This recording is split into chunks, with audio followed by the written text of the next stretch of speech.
Now, Eskom is battling to restore power in and around Jagersfontein after the power utility lost bulk supply to the area following flooding and a mudslide engulfing the local substation. Joining us is Reggie, Moleko, Zone Manager for Eskom Free State. A very good afternoon to you. Thank you so much for joining us. The situation there is one of catastrophe and, of course, tragic, because we've seen that 3 people have lost their lives while 40 others have been rushed to hospital. Talk to us about the impact on power. Yes, good afternoon, you and your viewers there. The impact of the loss of power there is actually huge. Just to give a background as to what we lost and what we have recovered so far. We've got the line for Jagersfontein line that feeds Jagersfontein, the town itself, including the mine. Now, just before the town, we have a tee-off, the line teeing off to the mine. And at that line that is teeing off to the mine, we will be able to restore supply to the mine with it in the next 30 minutes. And then the rest of the line continues to supply the Jagersfontein town and the local township. Now, that we cannot recover because we've got fallen poles there. We've got the substation that is supplying the municipality, Sentlek in this particular instance. It is now flooded with mud, as you could see the visuals that went around this morning. It is unfortunate that we cannot supply the town and the township. Now, what we normally do is that when you have a situation like this where you cannot supply your customers, we try to backfeed from other lines. Unfortunately, there are 2 lines that we could have used to do the backfeed.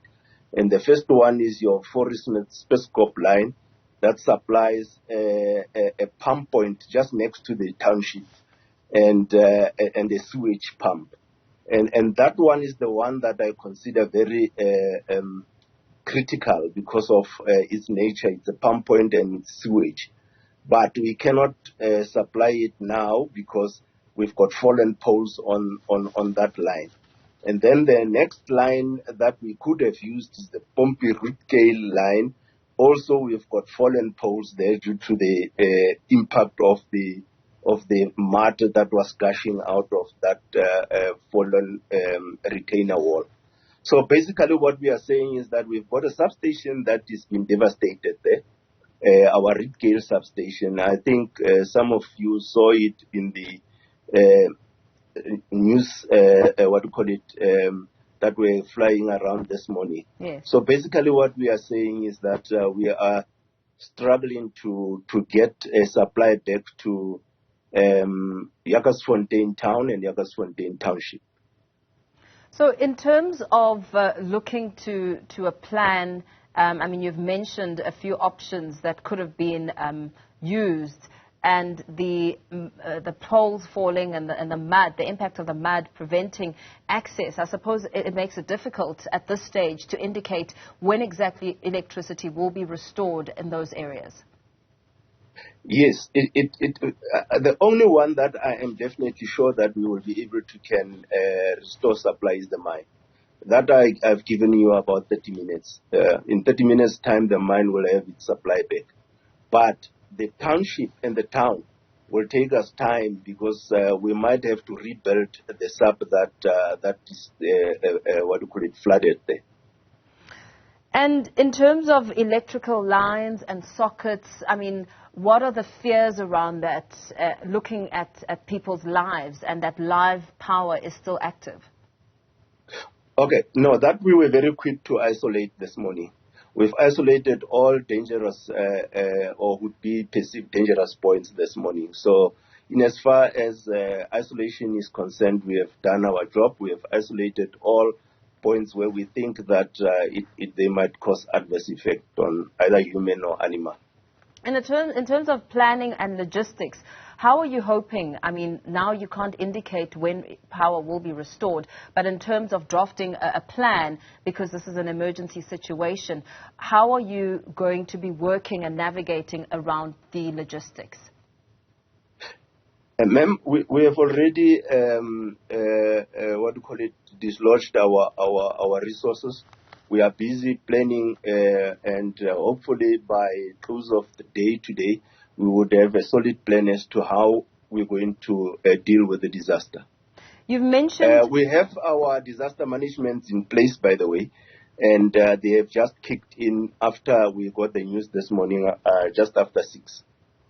And I suppose it will be important to work with other teams, I mean, disaster management, in order to assist each other, because this is a situation of catastrophe. I mean, lives have been lost. Yes, ma'am. The Prof job, I think, has also been activated as we are speaking. And they are also busy in their meetings as to see where they can assist us. You've mentioned fallen poles and mud. In terms of other concerns that are really pressing, what are some of those concerns, and perhaps words of caution that you'd like to convey to the public who may perhaps find open sockets that you perhaps didn't see?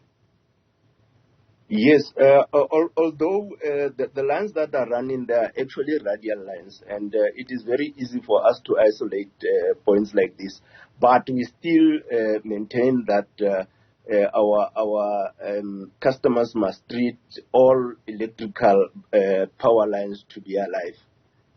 They must not assume that because they know and they have seen us isolating the points, that the points are dead and they can touch and feel. Do you think, very lastly, before we let you go, do you think that you could have been better prepared for such a disaster? Ma'am, we've got our disaster management plans, like I say. We are prepared for such disasters. And unfortunately, when they strike, you are not there on site to take care of the situation immediately. Like I say, when the disaster struck, the first thing that came to our minds is, let us isolate the points that can be of danger to human life and animal life, including property somewhere else. Very well. Thank you so much for your time. Thanks for giving us that update. Reggie Moleko, Zone Manager of Eskom in the Free State, speaking to the disaster in Jagersfontein.